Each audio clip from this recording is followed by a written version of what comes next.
This is Dialogue.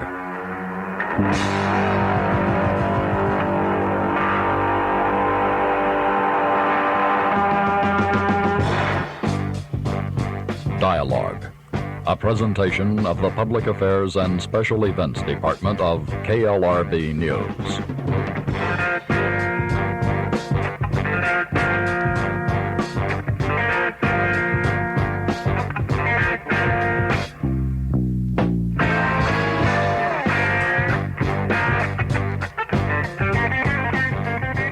This is Dialogue Assassination with research specialist Mae Brussell. In this world, in this strange world of covert overthrow of the governments and clandestine armies and secret operations, the problem we're facing is that you're working with two realities. You're working with what we assumed is the real way to function and move. And then we're working with a system of what we call power, exchange of power, economic power, power over people, controlling their lives. And in order to do that, you disguise certain persons and send them into roles to influence. They become actors on a stage, and they influence our minds in a way that is not real, but affects a reality that will touch us later. I was the first researcher in the United States to turn the other people's minds to the fact that the same lawyers, the same planners, the same teams originated this particular massacre and what effect it would have on our society. It had to be planned well in advance of when it happened. Now, in the summer of 1969, there was a murder in Hollywood, California, in which Sharon Tate, Jay Sebring, Mr. Frykowski, Abigail Folger, Steve Parent, Mr. and Mrs. Bianca were stabbed 44 times. The newspaper did not know who did the murders, but it read, in my mind, like a military ambush. It could be no other way. And it was described by people later as a military ambush. And for the reason that these many people were slaughtered, nobody heard a sign. There were dogs on the grounds that didn't say boo. There was a caretaker in a guest cottage who didn't hear one gun go off, and guns went off. They didn't hear any screaming.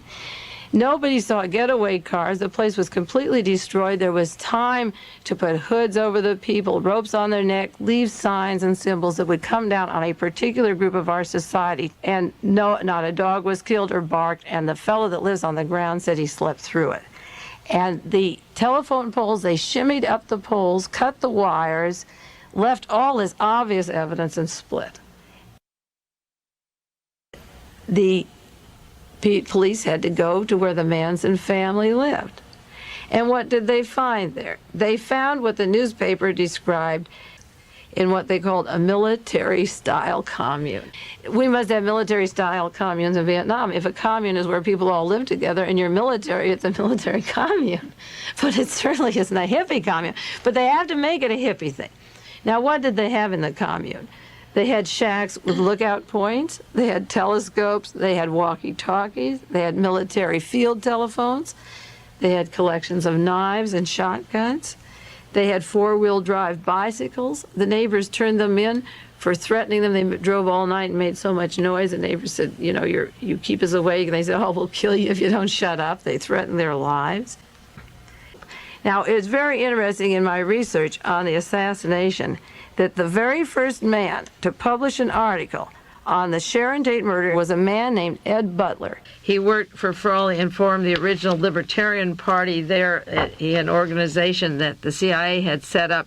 They called themselves the Libertarian, and Ed Butler had worked for Patrick Frawley and Charles Colson at the Hard Hat demonstrations for the Information Council of the Americas to have demonstrations. Ed is an agent provocateur who worked with Lee Harvey Oswald in New Orleans. Butler made a record for him where Oswald said he was a member of the Fair Play for Cuba. Ed Butler worked with Lee Harvey Oswald. So it's interesting that in 1969, the first person who has an opinion on who murdered these 7 people would be Ed Butler. I'm going to read headlines just for a few days in December, the way they were reading, coming off the press. The headline of December 2nd says, Nomadic Hippies in the Tate Murder. December the 3rd, 3 suspects in Tate case tied to Guru. December the 4th, accused killers live nomad life with magnetic guru. December the 4th, another paper said, hypnotic killers, hippie bands, they're controlled by an evil genius. Another headline, father became a hippie, looking for Sharon Tate clues. Sharon Tate's father, dressed as a hippie, looked around with drug addicts and vagabonds for 4 months. He was in Army intelligence, and he was looking for hippies who killed his daughter. Another headline, these are the headlines, not sentences from article, a move to indict God. Another headline, the DA asked hippie cult indictment. Another one, inside the cult's desert hideout. Family members talk of black magic, sex, murder. You see, the headline is putting all of these things in your heads. Another one, hippie family member describes the murder. Cult leader plotted the war between the races. The cult leader, mystic hippie, in quotes, used dune buggies mounted with machine guns to trigger a Negro versus white war. Another headline, hippie Satan clan is indicted. Hippie leader in Tate case in maximum security. If they want to say the alleged murderer is in maximum security, he's the hippie leader in security. He's a hippie leader in isolated cell. Another article, the hippie mystique. Another one, the love and terror cult, the dark edge of hippie life. Nobody doing psychological, sociological studies on the actual killers. No, Life magazine has a cover of Manson. Nobody would sleep at night or give a kid on the road a ride. I mean, you saw Manson's eyes. Not a chance. They call it the love and terror cult. Then Richard Nixon comes into the act. Headlines. Here is a man who was guilty directly or indirectly of 8 murders without reason. They hadn't even come to a verdict in the trial. Richard Nixon was in on the act. Then headlines. Manson race theory. Rested on the Beatles, then began a long attack on the Beatles. Now, those are the headlines of 1 month in December. That went on for 1 year. And the consequence is, how many people would you pick up today? How many people do you put in your car? Who would you trust? Who is disguised as a hippie with a knife? The Manson thing is a hidden war. It's a hidden war against the youth, and it worked. Now, a prominent attorney by the name of George Shibley, who works with groups in the Middle East and Beverly Hills, has powerful connections, met with Charles Manson just before he got out of jail at Treasure Island. And no one will know what conversation transpired between Mr. Shibley or why he was up there or why Charles Manson, this unknown, this illegitimate child, a 16-year-old girl, no family or kin, no one would know how Charlie Manson would get such a famous Beverly Hills attorney to visit him before he's paroled. But what we do know is that when Charlie Manson got out of Treasure Island, he had a bus, a large bus, and he had credit cards for gasoline. Now, in the trial, some subject was made up that one of the girls stole a credit card from her family to buy Charlie gasoline. I am sure the parents would have had him arrested before long. You can't go for 2 years on a stolen credit card. Now, who were the lawyers involved in these cases? How do they overlap? Joseph Ball from the Warren Commission was in with Sue Atkins, the girl who's to turn the state's evidence. A man named Lawrence Schiller made a record with Jack Ruby on January the 2nd, 1967, in which Ruby said there was no conspiracy to kill Oswald, that he was not part of a conspiracy, and it was made for Capitol Records. Capitol Records. Now, this same Lawrence Schiller is the man who gave Sue Atkins $150,000 to turn the state's evidence to say that Manson masterminded the murders. She made $150,000. It was described as an unusual legal trade. Paul Crusoe sat with Sue Atkins, the man who broke the Sue Atkins story to the European press syndicate, according to Bugliosi, and had the story going out about the Manson family. That the book that Mr. Kaiser puts out in Oakland and advertises in Esquire magazine, and the use of this word Satan and witchcraft is a conceived program disguised as covert government to come down on this generation. Who designed Charlie Manson? And Lawrence Schiller tells you in the federal prison, they rehabilitate you to go out on the street, and they bought Charlie a guitar. Now, Schiller went on that his livelihood when they let him out of this prison was that he was going to be a musician. Now, within 1 year, Lawrence Schiller says Charlie Manson was out of prison mingling with the Hollywood stars in 1968. And the Manson family somehow was making it with the establishment. And they were going to be part of Hollywood's plushest parties. Now, that's pretty interesting, considering the lawyer that he saw before he got out of Treasure Island and the lawyer that Tex Watson is seeing before these crimes are committed. Cousin Charles Tex Watson was safe in Texas. Sheriff Tom Montgomery of Collin County in Texas was taking care of his cousin at that time that the police came into this little commune. And when Charles Manson and the others were arrested in Los Angeles, they put this young boy, Charles Watson, in the jail with his cousin to take care of him. A law firm sent 2 lawyers, went to Texas to see this particular boy, Charles Watson. And Judge Brown, Judge David Brown, said to the lawyers from Beverly Hills, California, you take the next plane back to California, that I will put you in jail for 72 hours or fine you if you don't get back to California.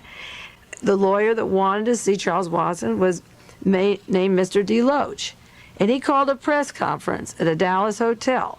And DeLoach said this at the press conference. He said, I came to see my client, that Charles Watson had been in his office in Los Angeles, California, 30 or 40 times prior to the killing of Sharon Tate and the other 6 people in Los Angeles.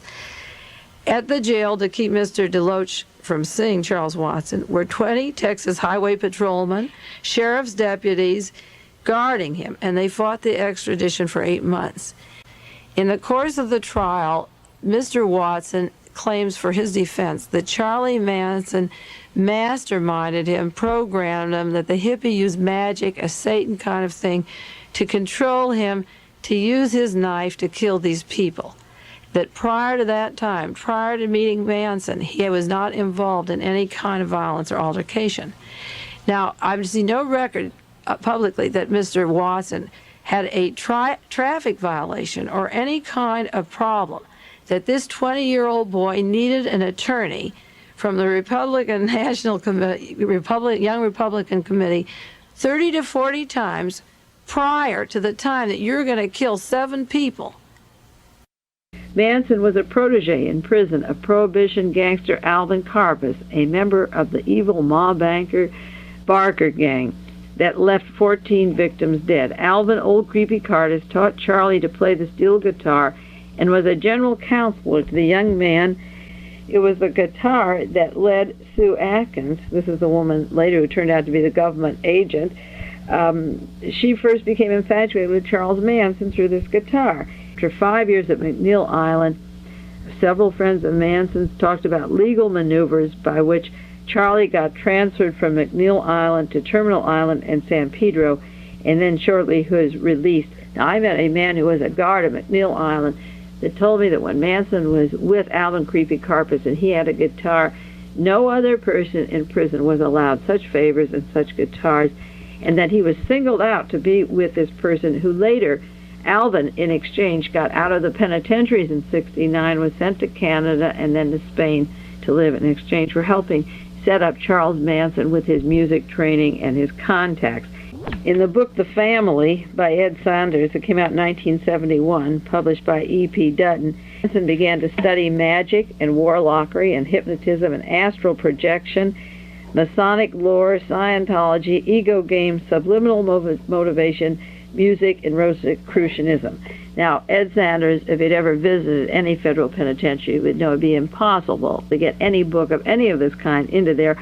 Manson, I'm reading from the book The Family, studied Masonic lore, picked up a knowledge, and gave Masonic hand signals that he would flash to the judge during his court appearance.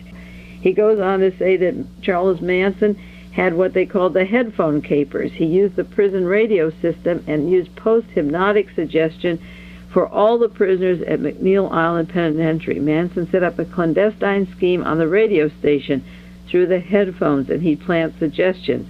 Of course, the book The Family tells how Manson goes up to Berkeley, to the University of California, Berkeley campus with his guitar, and meets Mary Bruner and Abigail Folger from the Folger Coffee Company, and then to the Haight-Ashbury, and as a federal parolee, he was getting all kinds of favors and entertained at beaches, and was even offered a job in Canada to sing. In 1975, Rolling Stones published a story by Paul Krasner called My Trip with Squeaky Fromm, Just One of Charlie's Girls.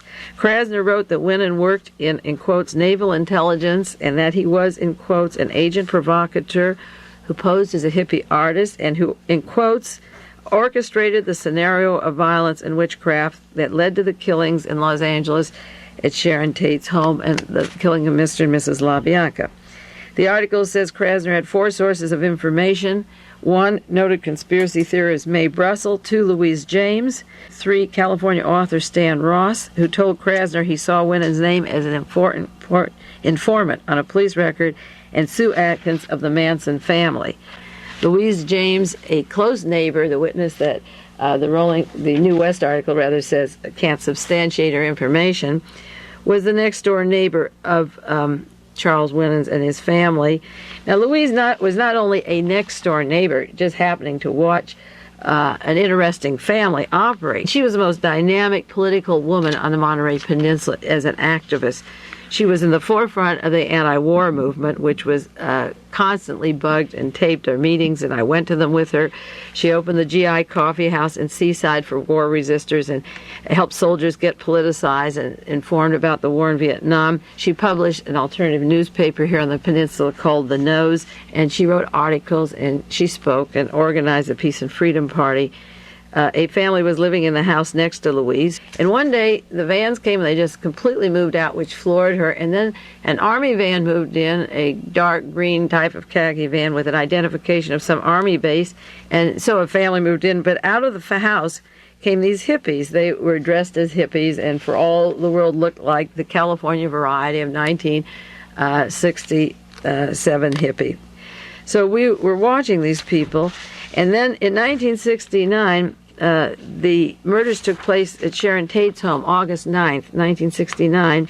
It was around December when the men and women were apprehended for being suspects in the murder case, and the arrest took place.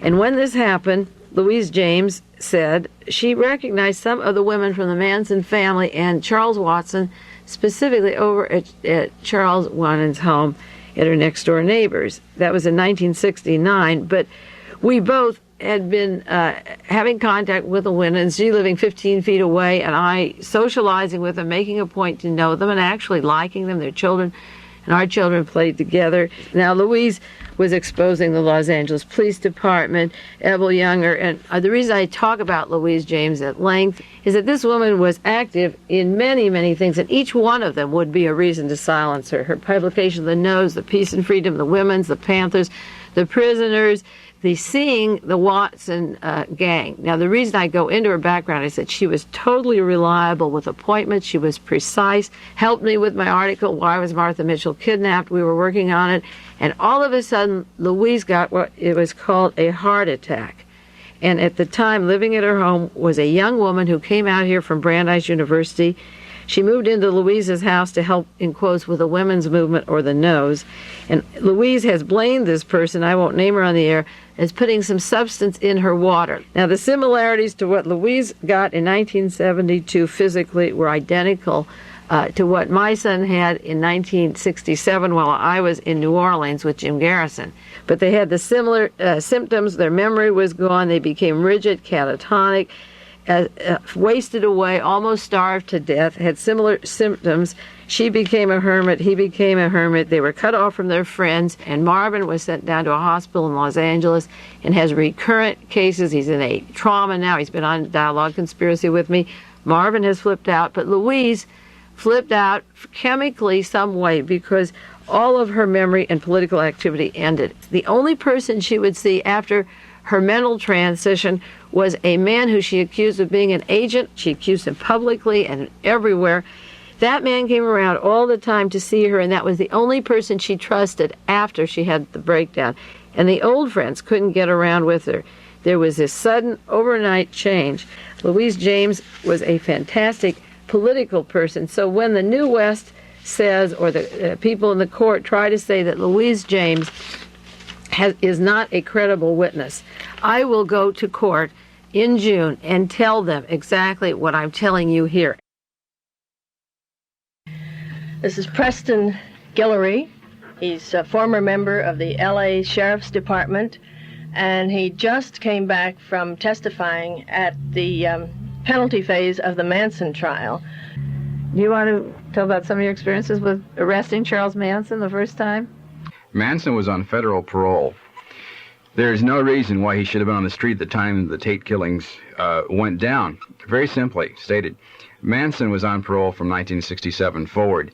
During that period, I know of no job that he held, which would have constituted a job as the parole board looks upon a job. He was living at the Spahn Ranch, not a place where a parolee normally is expected to live. He had access to alcohol, narcotics, and illicit sex. When I say illicit sex, I'm talking about minor girls. And all this was going down in with full knowledge of his parole officer, as well as the officers at Malibu Patrol Station. And machine guns. You machine forgot the guns, weapons, right. the parolee with the weapons. When I was there, when I was at Malibu, we knew that there were machine guns being fired on the Spahn Ranch. We had citizen complaints about this. We had firemen who were on the fire trails and were stopped by members of Manson's band who were armed with machine guns and told they couldn't go there because, they were using this road or something. And while this was going on, we were forbidden to make arrests. The station had a policy prior to the Spahn Ranch raid, which was for grand theft auto. Our policy was make no arrests, take no police action towards Manson or his followers. There were numerous crimes being committed by Manson and his group. In case in point, Manson was arrested once prior, to my knowledge, once prior to the Spahn Ranch raid. He was arrested for a statutory rape. There were just so many things going down which were criminal in nature, but no action was taken. All this information we were directed to put on a memo with a cover sheet so it couldn't be read by people who didn't have business reading it, and was going directly to intelligence via the station captain.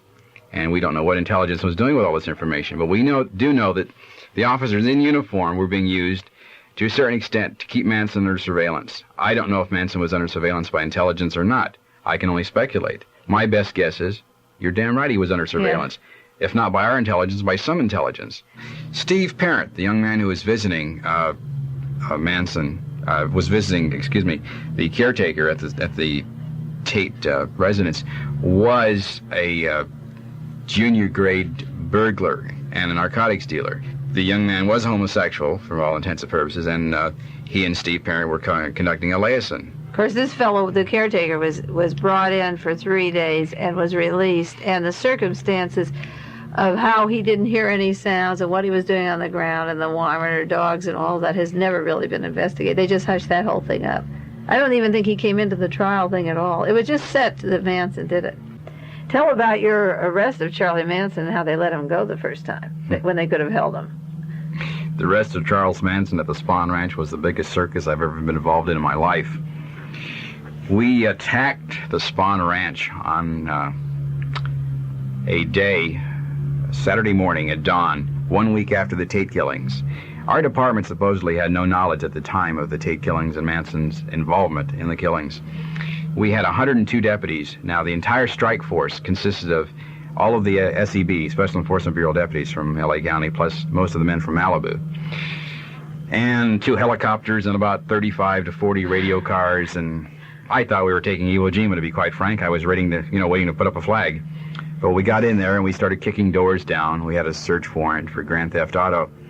Now, if we were watching Manson prior to the Spahn Ranch raid and Manson committed these killings, we would have seen Manson.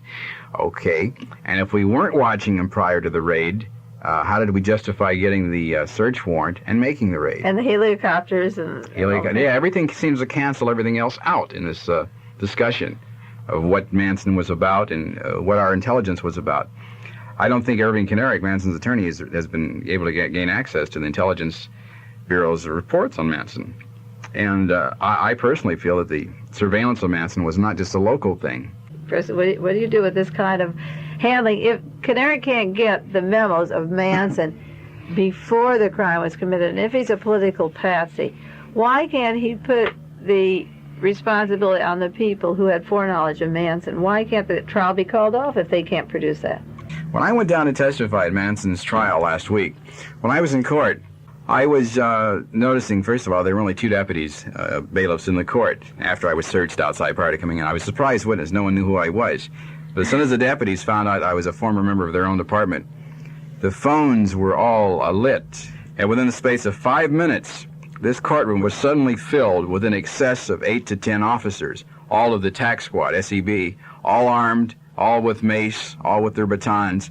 And they sat there, made a game out of, while I was testifying, sitting there, fingering their mace, their guns, and their batons while looking at me. Why did you leave the sheriff's department?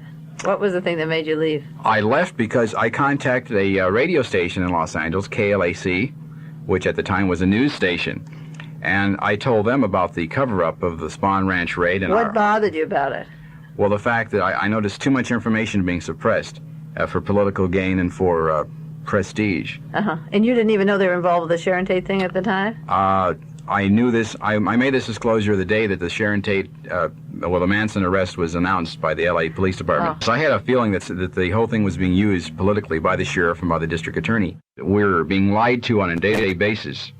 I'm saying the Los Angeles Times and the Herald Examiner would put out false reports of a police incident, and the real facts could be found out by reading the underground press. The truth is going to come out that these people were selected by a certain group that engineered this particular massacre. The special forces, the police department, the attorney general, the district attorney worked to create a climate of fear and turn us against each other, when all the evidence of who's doing these murders someday will come into one big pile and it'll add up to all the same people who achieved what they wanted by spreading this fear in our communities.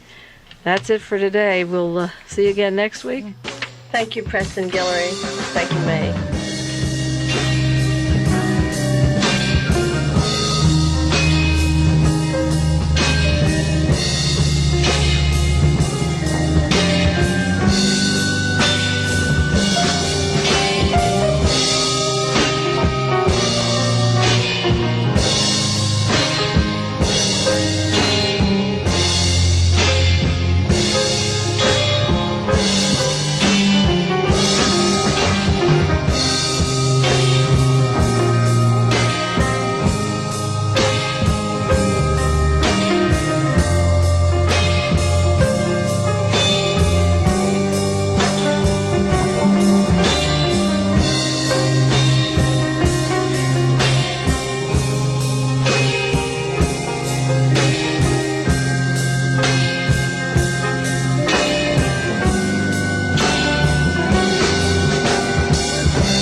that guy with the eyes. You gotta realize, man, all them guys you've been creating are not really real in real life, man.